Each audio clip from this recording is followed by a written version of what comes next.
ഡൽഹി വാർ കാവി അണിയുന്നു ഇന്ദ്രപ്രസ്ഥം. 70 സീറ്റിൽ ഫലസൂചന വരുമ്പോൾ BJP ചരിത്ര നിമിഷത്തിന് തൊട്ടരികെ എത്തി നിൽക്കുന്നു.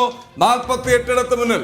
കപിൽ മിശ്രയുടെ ഇപ്പോഴത്തെ ഭൂരിപക്ഷം ഏതാണ്ട് 6000 വോട്ടുകൾ കടന്നിരിക്കുന്നു എന്ന വളരെ പ്രധാനപ്പെട്ട അപ്ഡേറ്റ് പുതുതായി ചേർന്ന പ്രേക്ഷകർക്കായി. BJP ഡൽഹി ഘടകം വൈസ് പ്രസിഡന്റ്, പുതിയ താരം, ജനങ്ങളിലേക്ക് ഇടങ്ങിച്ചെന്ന് ജനമനസ്സുകളിൽ ഇടം പിടിച്ച് സേവനം കൊണ്ട് മനസ്സ് കീഴടക്കിയ കപിൽ മിശ്ര. അതുമാത്രമല്ല, എന്താണ് സ്വത്വം, അതായത് എന്താണ് എൻ്റെ സംസ്കാരം എന്ന് വളരെ ധൈര്യത്തോടുകൂടി, അതെ, വളരെ ധൈര്യത്തോടുകൂടി അത് വിളിച്ചു പറയാൻ ഒരു രീതിയിലും ഒരു ഭയവും കാണിക്കാത്തൊരു നേതാവ് കൂടിയാണ് കപിൽ മിശ്ര. അദ്ദേഹത്തിന് വലിയ മുന്നേറ്റം ആ രീതിയിൽ തന്നെ കാണേണ്ടതുണ്ട്. വലിയ രീതിയിൽ ജനങ്ങൾ അദ്ദേഹത്തിനൊപ്പം നിൽക്കുന്നു എന്ന് തന്നെ വേണം മനസ്സിലാക്കാൻ.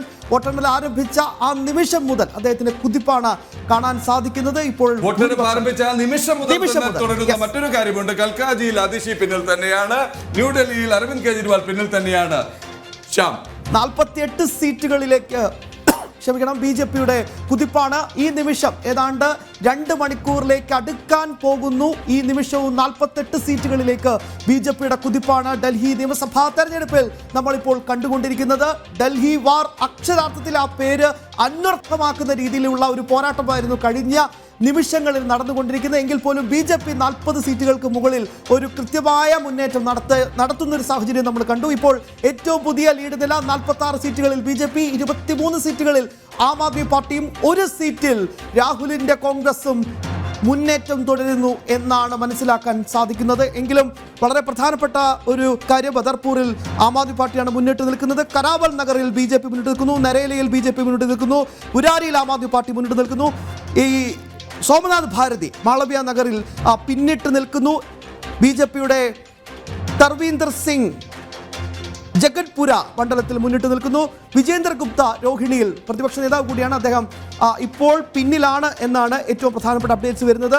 അൽക്കാലാംബ, കോൺഗ്രസിന്റെ അൽക്കാലാംബ, അതിഷിക്കെതിരെ മത്സരിച്ച അൽക്കാലാംബ പിന്നിലാണ്. അതിഷിയും പിന്നിലാണ്, അൽക്കാലാംബയും പിന്നിലാണ്. അമനത്തുള്ള ഖാൻ ഓഖ്ലയിൽ പിന്നിലാണ്, വളരെ വളരെ വളരെ പിന്നിലാണ്. കോൺഗ്രസിന്റെ അരീബ ഖാൻ ഓഖ്ലയിൽ പിന്നിലാണ്.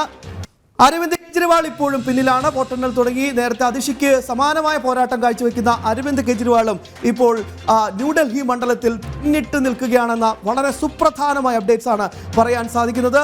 വളരെ കൃത്യമായ ഒരു അപ്ഡേറ്റ് ആയി CG ഉമേഷ് ചേരുകയാണ്. കുംഭമേളയിൽ നിന്നുള്ള മടക്കയാത്രക്കിടയിലുള്ള അപ്ഡേറ്റ് ആണ്. ഡൽഹിയിലെ 13 മുസ്ലിം ഭൂരിപക്ഷ നിയമസഭാ മണ്ഡലങ്ങളിൽ 9 എണ്ണത്തിൽ BJP മുന്നിൽ. 13 മുസ്ലിം ഭൂരിപക്ഷ മണ്ഡലങ്ങളിൽ 9 ഇടത്ത് മുന്നിട്ട് നിൽക്കുന്നത് BJP. ഇതുവരെ എന്തൊക്കെ ആയുധങ്ങളാണോ BJPക്കെതിരെ എടുത്തു പയറ്റിയത്, ആ അവസാനത്തെ ആയുധവും തുരുമ്പെടുക്കുന്നു. ആ അവസാനത്തെ ആയുധവും തകരുന്നു. അവസാനത്തെ ആക്രമണത്തിന്റെയും മുനയൊടിയുന്നു എന്നുള്ള സൂചനയുമായി ഡൽഹി നിയമസഭാ തെരഞ്ഞെടുപ്പിൽ ഡൽഹിയിലെ 13 ന്യൂനപക്ഷ 13 മുസ്ലിം ഭൂരിപക്ഷ പ്രദേശങ്ങളിൽ 9 ഇടത്ത് മുന്നിട്ട് നിൽക്കുന്നത് BJP സ്ഥാനാർത്ഥികൾ. Breaking news. എന്തൊക്കെ പറഞ്ഞാലും ആം ആദ്മി പാർട്ടി ദേശീയ രാഷ്ട്രീയത്തിൽ ഉണ്ടാക്കിയ ഒരുപാട് ചേഞ്ചസ് ഉണ്ടായിരുന്നു. അതിൽ ഏറ്റവും പ്രധാനമായി ഞാൻ ഒരുപക്ഷെ ആ സമയത്ത് ആം ആദ്മി പാർട്ടിയുടെ സാക്ഷ്യം വഹിക്കാൻ എനിക്കും അവിടെ സാക്ഷിയായി നിൽക്കാൻ സാധിച്ചിട്ടുണ്ട്. ഡൽഹിയിൽ പ്രത്യേകിച്ച് അരവിന്ദ് കെജ്രിവാൾ ഒരു നീളത്തിലുള്ള തൊപ്പിയൊക്കെ ഇട്ടിട്ടായിരുന്നു ആം ആദ്മി എന്ന പേരിൽ ഒരു തൊപ്പിയൊക്കെ ഇട്ട് വരുന്ന അരവിന്ദ് കെജ്രിവാൾ ഒരു കൗതുകമായിരുന്നു ഡൽഹിക്ക്. കാരണം അദ്ദേഹം നിരന്തരം ഇടയ്ക്ക് അദ്ദേഹം ചുമയ്ക്കും. സംസാരിക്കുന്ന സമയത്ത് വളരെ ഒച്ചത്തിൽ ശബ്ദമെടുത്ത് അദ്ദേഹം ചുമയ്ക്കാറുണ്ട്. അങ്ങനെ അദ്ദേഹത്തിന്റെ ആരോഗ്യസ്ഥിതി വരെ അവിടെ ചർച്ച ചെയ്യപ്പെടുന്ന ഒരു സാഹചര്യം ഉണ്ടായിരുന്നു. അപ്പോൾ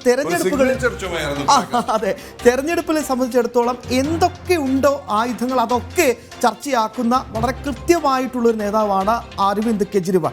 ഈ കഴിഞ്ഞ വർഷങ്ങൾ മുഴുവൻ ആം ആദ്മി പാർട്ടിയുടെ തുടക്കം മുതൽ ആ വലിയ രീതിയിൽ ഡൽഹിയിൽ മുന്നേറ്റം അവർ നടത്തിയ സമയത്ത് അന്ന് ഹർഷവർദ്ധന്റെ നേതൃത്വത്തിൽ തെരഞ്ഞെടുപ്പിനെ നേരിട്ട BJP എണ്ണത്തിൽ മുന്നിട്ട് വന്നെങ്കിലും കേവല ഭൂരിപക്ഷത്തിൽ എത്തിപ്പിടിക്കാൻ സാധിക്കാതെ പോയതോടെ അധികാരത്തിലെത്താൻ സാധിക്കാത്തൊരു സാഹചര്യം ഉണ്ടായിരുന്നു. എങ്കിലും അന്ന് 28 സീറ്റുകളാണ്. പിന്നീട് വീണ്ടും മത്സരം നടന്നപ്പോൾ വീണ്ടും മുന്നോട്ട് വരുന്നു. പിന്നെ ഒരു വലിയ കുതിപ്പിലേക്ക് ആം ആദ്മി പാർട്ടി പോകുന്നു. 2015 അത് 67 സീറ്റുകൾ എന്ന് പറഞ്ഞാൽ പ്രതിപക്ഷ സ്വരം പോലും ഇല്ലാത്തത്ര വലിയൊരു വിജയം ഉണ്ടാക്കാൻ അരവിന്ദ് കെജ്രിവാൾ സാധിച്ചു. ഇതൊക്കെ എടുത്തു പറയേണ്ടത് തന്നെയാണ്. യെസ്, എന്തായാലും അത് എടുത്തു പറയേണ്ടത് തന്നെയാണ്. അരവിന്ദ് കെജ്രിവാൾ കൊണ്ടുവന്ന ജനമനസ്സുകളിൽ ഇടം ഉറപ്പിക്കാൻ കഴിഞ്ഞു, ജനങ്ങളിൽ ഒരു വിശ്വാസം സൃഷ്ടിക്കാൻ കഴിഞ്ഞു. ഹി വിൽ ഡെലിവർ എന്നുള്ളത്. ഞാൻ നിങ്ങൾ ഇതുവരെ കണ്ട രാഷ്ട്രീയക്കാരെ പോലെയല്ല. ഞാൻ പറയുന്നത് നിങ്ങൾക്ക് വേണ്ടിയിട്ടാണ്, നിങ്ങൾക്ക് വേണ്ടി ചില കാര്യങ്ങൾ നടപ്പാക്കുമെന്ന് പറഞ്ഞ് വിശ്വസിപ്പിച്ചു. അത് ഏറ്റവും പ്രധാനപ്പെട്ട കാര്യം. ഡൽഹിയിൽ ഒരു മാസമെങ്കിലും താമസിച്ച ആളുകൾക്ക് അത് പെട്ടെന്ന് മനസ്സിലാവും. കാരണം അവിടെ ഏറ്റവും കൂടുതൽ പണം നൽകേണ്ടി വരുന്നത് വൈദ്യുതിക്കായിരുന്നു, വെള്ളത്തിനായിരുന്നു. അപ്പോൾ ഈ രണ്ട് കാര്യങ്ങളിലാണ് അരവിന്ദ് കെജ്രിവാളിന് കൃത്യമായിട്ട് അറിയാം. ഡൽഹിയുടെ മനസ്സറിയുന്ന ഒരു തീർച്ചയായും. എന്തായാലും ആ രണ്ട് കാര്യങ്ങളിൽ കൃത്യമായി തന്നെ ഒരു പോളിസി കൊണ്ടുവരാനോ അത് നടപ്പിലാക്കാനും അരവിന്ദ് കെജ്രിവാളിന് സാധിച്ചു. പക്ഷേ എന്തായിരുന്നു യഥാർത്ഥത്തിൽ അരവിന്ദ് കെജ്രിവാളിന്റെ ഒരു ആയുധം? അത് അഴിമതിക്കെതിരെയുള്ള ഒരു പടയോട്ടമാണ്. ഞാൻ നേതാവാണ്, അഴിമതി ഞാൻ തുടച്ചു നീക്കും എന്നുള്ളൊരു ഇടയ്ക്കിടയ്ക്ക് അദ്ദേഹം പറയുമായിരുന്നു. ഷീലാ ദീക്ഷിതിനെ മുൾമുനയിൽ നിർത്തിക്കൊണ്ടായിരുന്നു അദ്ദേഹത്തിന്റെ പ്രസംഗങ്ങളും എല്ലാം ഉണ്ടായിരുന്നത്. എന്നാൽ അതേ ഷീലാ ദീക്ഷിത് കോൺഗ്രസുമായി അധികാരമെന്ന ഒരു എന്താ പറയുക ചക്രക്കുടത്തിന് വേണ്ടി ഒരുമിച്ച് നിൽക്കാൻ അരവിന്ദ് കെജ്രിവാൾ തയ്യാറായതോടുകൂടിയാണ് ഒരുപക്ഷെ അന്ന് തൊട്ടായിരിക്കാം ഈ ഒരു ചേഞ്ച് മാറിക്കൊണ്ടിരിക്കുന്നത്, ഈ ട്വിസ്റ്റ് ഉണ്ടായിക്കൊണ്ടിരിക്കുന്നതാണ് മനസ്സിലാക്കാൻ സാധിക്കുന്നത്. അതിനുശേഷം ഇങ്ങോട്ട് അരവിന്ദ് കെജ്രിവാളിന്റെ എല്ലാ കാര്യങ്ങളിലും അത് വ്യക്തമായിരുന്നു. ഇതിൽ ഏറ്റവും പ്രധാനപ്പെട്ട കാര്യം, അതിനിടെ BJP-യേക്കാൾ വലിയ ഞങ്ങൾ ഈ സനാതന ധർമ്മമൊക്കെ ഉയർത്തിപ്പിടിക്കാൻ കെൽപ്പുള്ളവരാണ് എന്ന് പറയാൻ അരവിന്ദ് കെജ്രിവാൾ മടിച്ചില്ല. കാരണം പബ്ലിക് പാർട്ടി ഫംഗ്ഷനുകളിൽ ഹനുമാൻ ചാലീസ പാടുകയാണ്, അല്ലെങ്കിൽ ഞാൻ ഇവിടുന്ന് ആളുകളെ അയോധ്യയിലേക്ക് തീർത്ഥാടന യാത്ര കൊണ്ടുപോകും എന്ന് ഗുജറാത്ത് പോയി പറയുന്നു, അല്ലെങ്കിൽ ഈ രീതിയിലൊക്കെ ഒരു വർത്താനം. അതായത് അരവിന്ദ് കെജ്രിവാളിനെ ആകെ നമ്മൾ നോക്കുമ്പോൾ ആകെ തുകയായി പറയാൻ കഴിയുന്നത് എന്ത് കിട്ടിയാലും അത് ആയുധമാക്കും. അതിൽ ധാർമ്മികതയുണ്ടെന്നോ അല്ലെങ്കിൽ അതിൽ എത്രത്തോളം അപകടകരമായ സാഹചര്യങ്ങൾ ഉണ്ടെന്നോ ഇതൊന്നും നോക്കില്ല. എന്ത് കിട്ടിയാലും അത് ആയുധമാക്കും. അത് ആരോഗ്യസ്ഥിതിയാണെങ്കിൽ പോലും, വാക്കുകളാണെങ്കിൽ പോലും, യമുനാ നദിയാണെങ്കിൽ പോലും, ഇനി ഒരു കഷ്ണം കടലാസ് കിട്ടിയാൽ പോലും അത് ആയുധമാക്കുന്ന ആളാണ് അരവിന്ദ് കെജ്രിവാൾ എന്ന് പറയുന്നു. മാത്രമല്ല ഇതിൽ ഏറ്റവും പ്രധാനപ്പെട്ട കാര്യം, അരവിന്ദ് കെജ്രിവാളിനും വിദേശ ശക്തികൾക്കും ഇടയിൽ ചില ബന്ധങ്ങളുണ്ട് എന്ന രീതിയിലുള്ള ചില കാര്യങ്ങൾ പുറത്തുവിട്ടിരുന്നു. പ്രത്യേകിച്ച് സോറോസിന്റെ പോലെയുള്ള ഈ സൊസൈറ്റികളൊക്കെയായി അരവിന്ദ് കെജ്രിവാളിന് എന്ത് ബന്ധമുണ്ട് എന്നതും വലിയ ചർച്ചകളായിരുന്നു. അപ്പോൾ കെജ്രിവാളിന് ഇങ്ങനെ എല്ലാ കാര്യങ്ങളും ഉപയോഗപ്പെടുത്താൻ കഴിയുന്ന ഒരു രാഷ്ട്രീയ നേതാവിനെ പിന്തുണയ്ക്കാൻ ആളുണ്ടെങ്കിൽ അതൊക്കെ അപകടകരമായ ഒരു സാഹചര്യത്തിലേക്ക് പോകുന്ന ഒരു പശ്ചാത്തലം ഉണ്ടായിരുന്നു.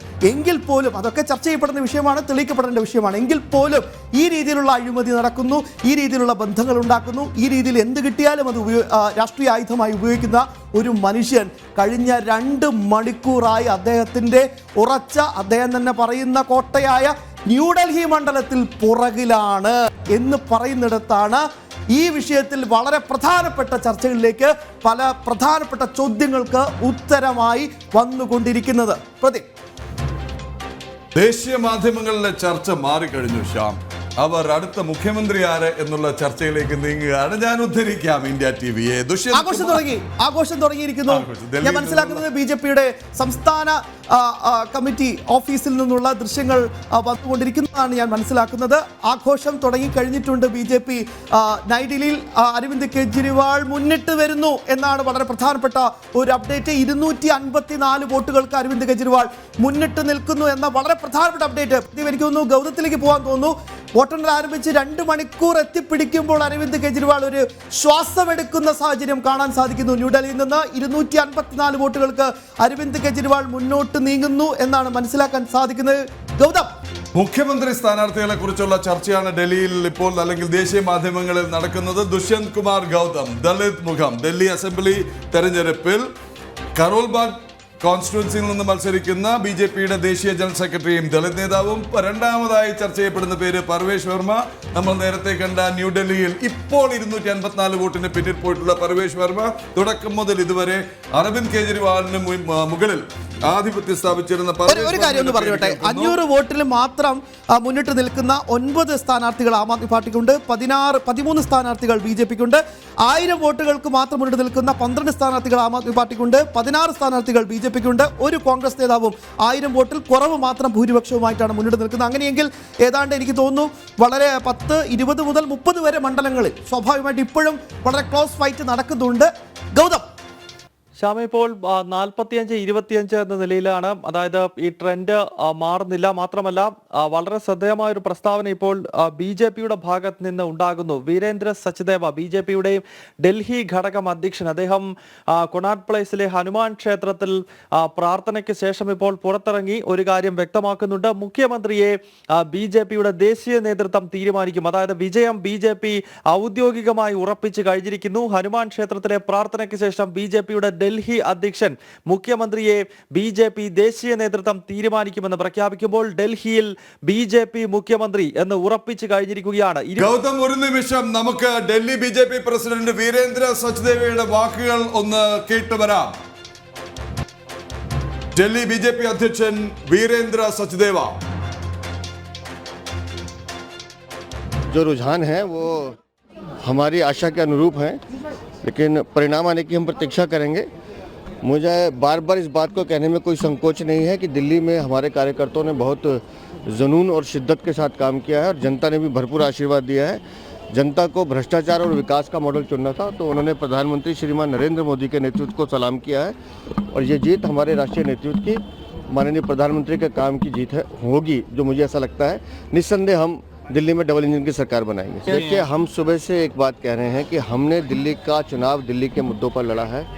हम अरविंद केजरीवाल से बार बार भ्रष्टाचार की बात पूछते थे, शीश महल की बात पूछते थे, शराब घोटाले की बात पूछते थे, टूटी हुई सड़कों की बात करते थे, सीवेज के ओवरफ्लो की बात करते थे, गंदगी की बात करते थे, गंदे पानी की बात करते थे, लेकिन अरविंद केजरीवाल इन मुद्दों से भागते थे।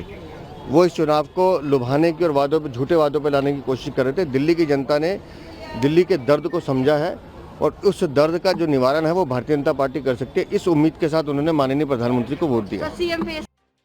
വ്യക്തമാണ് വീരേന്ദ്ര സച്ദേവയുടെ വാക്കുകൾ. നമ്മുടെ പ്രതീക്ഷയ്ക്കൊപ്പം തന്നെയാണ് തുടക്കത്തിലെ ട്രെൻഡ്. ഒരു കാര്യം കൂടി പറഞ്ഞോട്ടെ, ഒറ്റ കാര്യം. അതിനൊപ്പിച്ച് പ്രവർത്തിച്ചു. രമേശ് ബിന്ദൂരി, അദ്ദേഹമാണ് അതിഷിക്കെതിരെ മത്സരിക്കുന്ന BJP സ്ഥാനാർത്ഥി.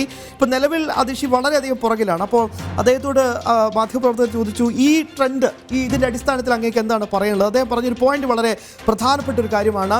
കൽക്കാജി സെൻഡ് ഓഫ് കൊടുക്കുകയാണ് അതിഷിക്ക്. ഒരൊറ്റ വാക്കിൽ അദ്ദേഹം ഒതുക്കിയിരിക്കുകയാണ്. സെൻഡ് ഓഫ് ആണ്. ഇത് മടുത്തു. ഈ ഫ്രീ ബി പൊളിറ്റിക്സ് അല്ലെങ്കിൽ ഈ പറയുന്ന കാര്യങ്ങളിലൊക്കെ ആളുകൾ അതല്ലല്ലോ വീരേന്ദ്ര സച്ദേവ പറഞ്ഞു വെച്ചു.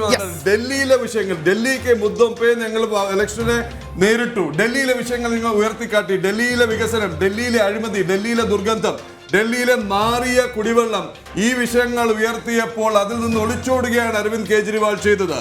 ദേശീയ നേതൃത്വവും മോദിയും കാണിച്ച പാത, അവർ നൽകിയ വാഗ്ദാനങ്ങൾ ജനങ്ങൾ വിശ്വസിച്ചു.